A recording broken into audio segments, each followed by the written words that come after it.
The views and opinions expressed on any program are those of the producers and/or the persons appearing on the program and do not necessarily reflect the views and opinions of FRC Media, Bristol Community College, or the City of Fall River.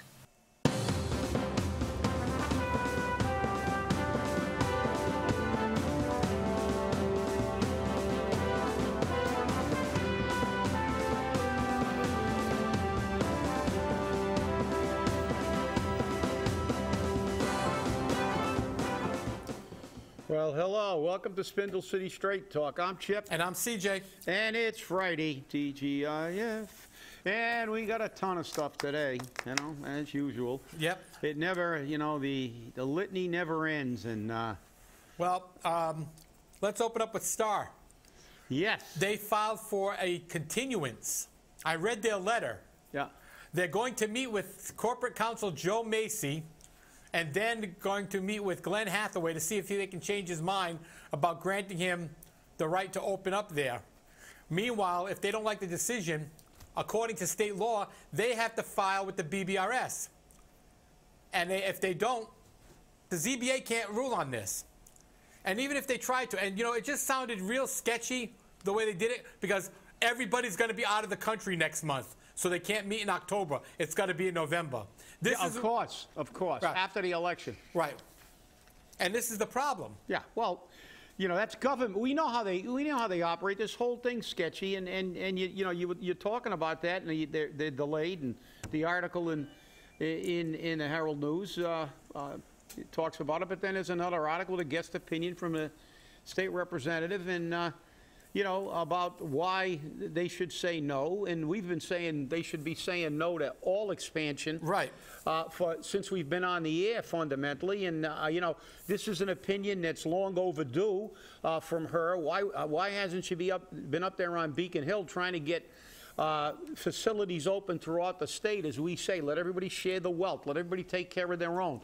You know, you don't have to have one in every little city and town, but you should have one within a reasonable geographic area, so Fall River doesn't have to be the dumping ground, as we said. Well, what's interesting is Boston has 2 or 3 of them. I can't remember now. I've heard 2 stories. I've heard 2 and I've heard 3. But Boston made it contingent upon them serving only Boston residents. Well, like as Boston always does in everything. Exactly. Because they have their own civil service laws. A lot of people don't realize that. The fire department in Boston does not adhere to all the other civil service law that applies to all civil service departments in the rest of the Commonwealth.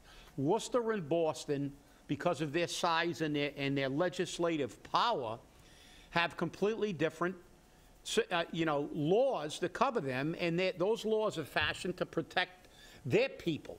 You know, they're doing what our people should be doing, protecting them. If you look at it, virtually every law, if you just go to you know, Massachusetts General Laws and at mass.gov, and you open up a law, just arbitrarily pick up a law from 32B or anything, and you'll see virtually every law that you read, or virtually every law that has any specific considerations for cities and towns, starts out with the paragraph, in all communities except Worcester and Worcester County, because of the charter.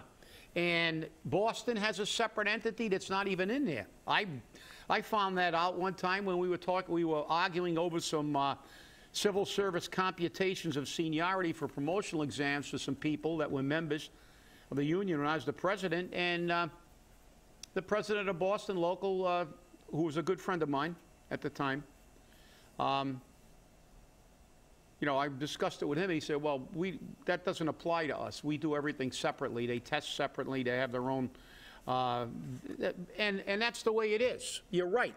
But the reality is Boston only treats Boston people, and they've got 2 or even 3. Now, let's look at the ratio of treatment facilities in size. What's Boston? Roughly 8 times the size of Fall River? Something like that. And that's not even counting, that's just Boston proper. If you consider Cambridge and the surrounding areas, I mean, you know, the population density is 20 times the size of Fall River. So if you look at the ratio of treatment centers, Boston's got virtually minus 20 compared to us, yet we deal with virtually everybody else in the state except Boston people, and even some Boston people. So the whole thing is skewed because, you know something, it's a political football. Nobody wants to be accused of picking on the, picking on the poor opioid addicts, even though, like yesterday on the news, I got to segue into everything, because every time I watch the news, it makes me crazy. Crazier. I'm sorry, I am crazy. I'll admit it.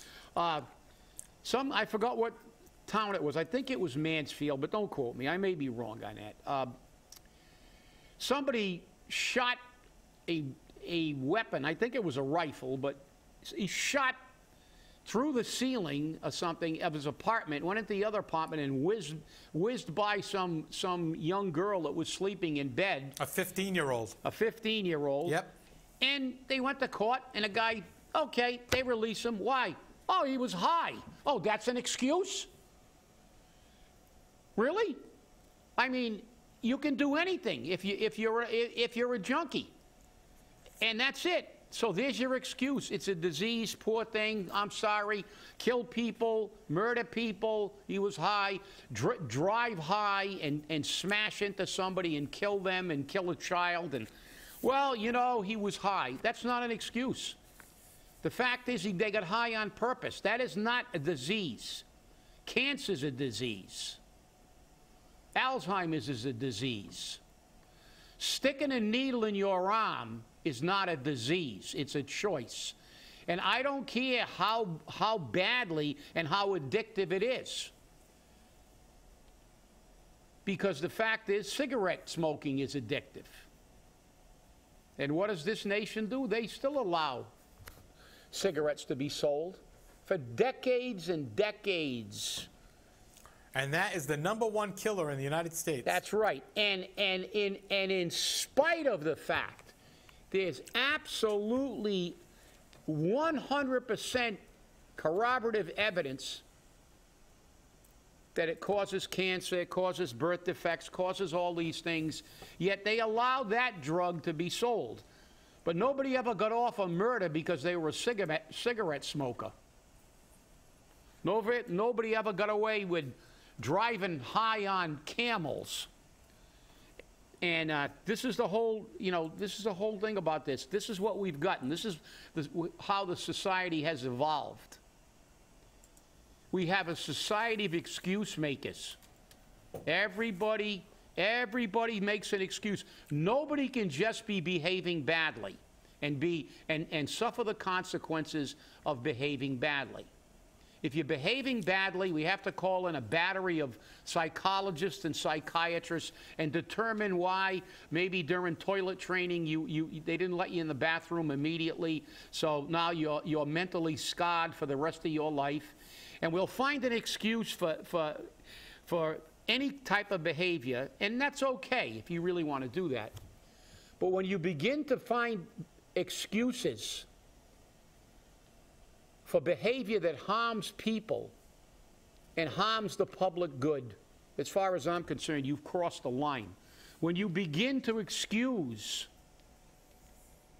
illegal aliens who murder Americans, and I have to get this one in because I knew that was coming. You knew this was coming. I had to segue into this one because last night, on the last show, I commented on the statistics from the United States Government Accountability Office about crimes and costs of illegal aliens. And they commented on last night's Channel 10 news on the 5:30 to 6 o'clock segment. They didn't re-air it because I watched the next two segments and tried to get it, but they didn't re-air it. But they talked about those stats. And then, of course, they interviewed a Republican and a Democratic senator. And we always talk about how it doesn't matter what party they're. They've made politics. They've always chosen politics over people. Well, of course, the Republican senator talked about, yeah, we need it. We need this. And then a Democratic senator made one of the most reprehensible statements I've ever heard. And I'm gonna find out who it was, and I'm gonna send them a letter, and I'm actually gonna send them a copy of of Wednesday's show so he can see how I feel. Not that he cares. But he made the greatest political rationalization pile of BS I ever heard. When he was presented with these statistics, you know what he said when they told him 33,000 Americans were killed by illegal aliens? He said, we've got to reduce all homicides. And all the Republicans are doing are playing a game. No, Congressman, you're playing a game. You're playing a political game, too. You're going to discount 33,000 murders and say, well, it's just, yeah, you're right. You're half right anyway, you pinhead. You know, we should eliminate all homicides. But I can tell you one thing, and it's not my opinion, and I dare you to refute it. There are 33,000 families in the United States who were victimized by an illegal alien, and had we stopped the influx of illegal aliens, we would have reduced those homicides that you want to reduce overall by 33,000. So why don't you go tell every one of those 33,000 families that, hey, you know, it's just another homicide. No, it's not. It's a very specific kind of homicide. It's a homicide that was precipitated by the government's lack of enforcement of our laws. And people like you, Congressman, who will pander to groups for their vote and minimize the impact they have on the safety of Americans. So, you know what I think of you. I wish I lived in your state so I could vote 25 times against you. Oh, God. So I had to get that one, and I'm sorry. I knew that was coming. It just drives me crazy when I hear they're nothing but pathetic excuse makers. And as I've always said, our forefathers put down their plows, they stopped the printing presses, they picked up their muskets, and they fought to create a nation of citizen soldiers. And then some of them served for a term or two, then went back to their jobs. They didn't make politics a career. And this country has devolved, not evolved. We've disintegrated. Politics is now a ruling class. They're monarchs. They sit in Washington, and they come up with BS like, oh, don't talk to me. I don't want to hear about the 33,000 illegal aliens they killed. They're just homicides. No, they're not. You're full of crap.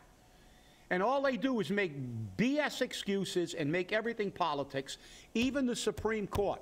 And by the way, for all of you young millennials who never took civics, the federal government was created in a very specific manner to have checks and balances. And one of those checks and balances in the tripartite system was to have a judicial system. And that judiciary was supposed to be neutral.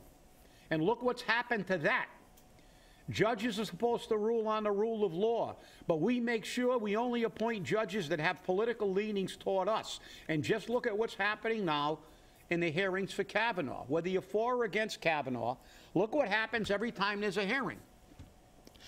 They've eliminated, just like they've eliminated our ability to elect judges, they took away our ability to have a fair and unbiased court. Because I don't care what any candidate, be it a liberal or a conservative appointee or potential appointee to the Supreme Court, I don't care what they say when they're being interviewed. They're not going to get confirmation unless they're whoever their backers are, be they conservatives or liberals, are almost 100% sure they'll make all the rulings in favor of their party and their party's position on an issue. And that, it's, to me, as far as I'm concerned, the Supreme Court has become impotent on any major issue.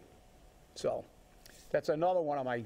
So tell us how you really feel, Vince. Send the FBI down. Tell us how you really feel. But I would recommend that people on the Stanley Street project on Weaver Street in November, when this comes back up, flood the hearing chamber for the Zoning Board of Appeals and let your voice be heard. Whether you're pro or con, Let your voice be heard. That's the problem. People don't let their voice be heard, and then you get what you get, and then you complain about it.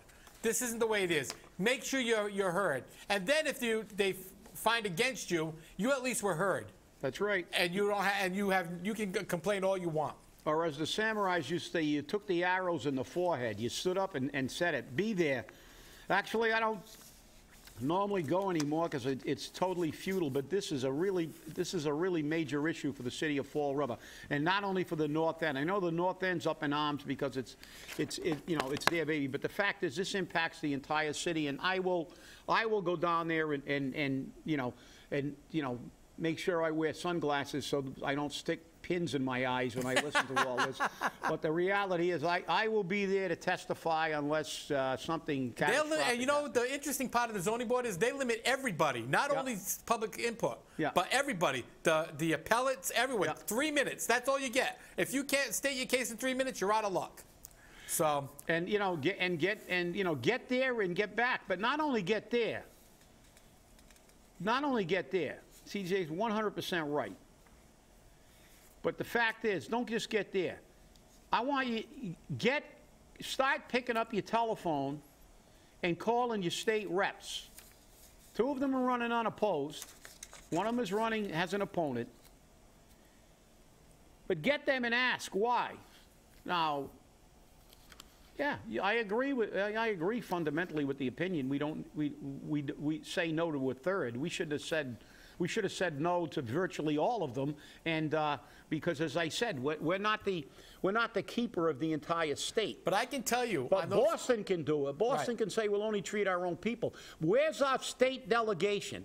Where is it? You know, Mike Roderick will take care of a businessman who wants to plow under a road for his own financial gain because, hey, he's got money and he's probably a contributor, and they don't care. And he'll leverage the EPA and everybody else to get studies flipped and positions flipped for individuals. How about taking care of the people for once? How about for once saying, look, where the hell have you been for the last 5, 10 years as STAR grew like a cancer in this community? Supporting them, giving them more grants. That's right. Because on the board of directors for STAR, they have politicians, they have big businessmen, they have people who are politically connected, and that's how they got no poor people there. No, there are no poor people. The poor people are all the patients. That's right. Now, here's the thing, and I can testify this under oath as total honesty. The methadone clinics in Fall River actually bring people in from out of the city, from as far away as Boston in some cases, by cab that you pay for. The taxpayer pays for this. They send them to Fall River to get their methadone because their methadone clinic closest to their community they were using, and they got kicked out of the program. So they put them in another program. And they pay for the cab rides, $50, $60 for a cab ride. Here it's $50, $60 for a cab ride home. Every day to get their methadone. And you're paying for it. That's a wonderful thing. But there's another reason, too, that I learned firsthand because I actually knew the individual and the children. They had couple of their children were heroin addicts, and they were going to go to methadone in an attempt to, which we know doesn't really work. No, it doesn't. But, that's another issue. But they were gonna have to go to and be on methadone, and they chose to go to another community because and they didn't take a cab, at least. You know, they had a car. Yeah. Which probably meant they probably drove high to the methadone clinic half the time, but that's just an assumption. But but they went to a methadone clinic in another community, and you know why? They didn't want anybody in the community to see them. One of their family acquaintances to see them walking into a methadone clinic. So they figured they'd do it stealth. It was, a clandestine methadone operation. So they went to another community so they wouldn't be seen in their own community because, like nobody knew they were heroin addicts. But that's another reason. But the fact is it's irrelevant. The fact is that whether they, you know, take a cab or anything else, methadone has been proven grossly ineffective. And why do we have multiple clinics when, like you say, a community like Boston, it's 8 or 10 times bigger, has about the same amount? Yeah, it's sad. It really is. Well, you ready for a surprise? Oh. Yeah. Southcoast Health came out against question 1. Is that surprising? Well, obviously as a nursing professional and a former dean of a nursing program on the college level, I'm sure you can speak to this. But I actually represented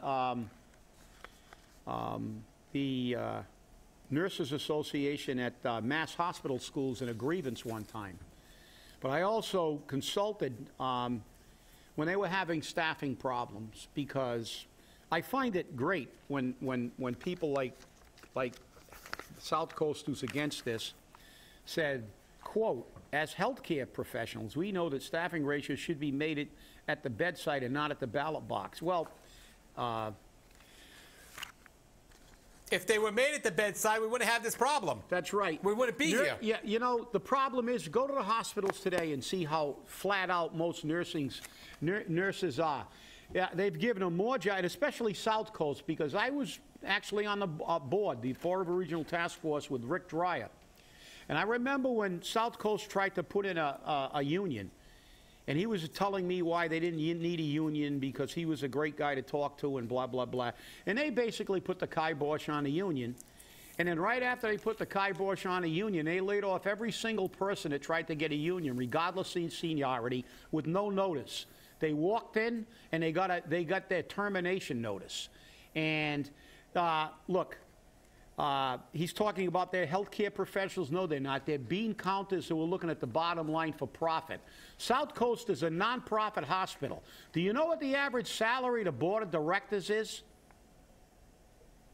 on Southcoast? Look it up. They're making hundreds of thousands of dollars for being on a board of directors, and are all nothing more than political appointees. Most of them don't live in a city, if any of them do. I don't know who the new board of directors is because I haven't looked it up lately, but I will. I'll try to find out, and we'll try to get their salaries. And they put in a what was it? I can't remember now. It was a little while back, but they put a $5 or $10 million atrium in Southcoast. But it's a nonprofit hospital. That means you can't sue them when they screw up for too much because they're protected. But the reality is the staffing levels are crap. And nurses know that. And nurses are going flat out. They cannot, you know, I've seen the difference. I've visited people in hospitals, and I see the difference in nursing staffs. And I know people who are nurses. As I said, I actually consulted for people that worked at Mass Hospital School. They were having staffing issues. The state wouldn't hire staff. They were forcing them to work long hours, exhausted, tired, understaffed, and working long hours because the state was too cheap to hire people, and it was mandatory, and if they didn't work, they were firing them. Yep. And that's what the grievance was. And ultimately, they won. But guess what? This article is baloney. The nurses are right. I'm voting for the nurses. Vote yes on one. Vote yes on one. That's it. Vote yes on one. Because they're right, and all the big money people. Just think of how much money you get charged for everything in the hospital, and think about the poor nurse that's running around and handling, like, I don't know how many patients, and you're ringing a buzzer, and then you're yelling at her like, yeah, you know, took you 15 minutes to get in here. Well, you know, I'm covering the entire floor. Exactly. You know, it's like, that's BS, yep. And it's BS from the get-go. And then if somebody calls in on the next shift, you're forced to stay. That's right, just like they did at Mass Hospital School. Oh, I know. When I worked for the state, it was the same way. When I worked for the state, if somebody called in on the next shift, you were screwed. Yep. You were working the next shift. I went 24 hours straight working shifts. Yeah. 3 shifts. I was not working safe. I can tell you now. Yeah, of course. Yeah, you were totally fresh and making great decisions after 24 hours running around. Yeah, you can't function that way. But this is what they want to do to you. Yep. And that's the sad part about it. And it's all big money with the commercials. They should be made at the bedside. The last time half of these clowns were at a bedside was when they went to sleep at night, because they're not doing any patient care. I can guarantee you that. The people who are opposed to this are not the people that are taking patient care. That's the reason. And kudos to the nurses for having the courage to take on these big money hacks that are on the board of directors of every hospital. Yep. And the nurses actually wrote this legislation. Yep. It was nurses who wrote it. So. And good for them. Yep. Hey, you want to get a solar farm? Yeah, I knew we got a little time to get. Hey, look, I'll tell you what. There's going to be stocks to be bought very soon. Our mayor is opening up another starter company, and look at his great record. How much has he made on his other previous endeavors as an entrepreneur? Yeah.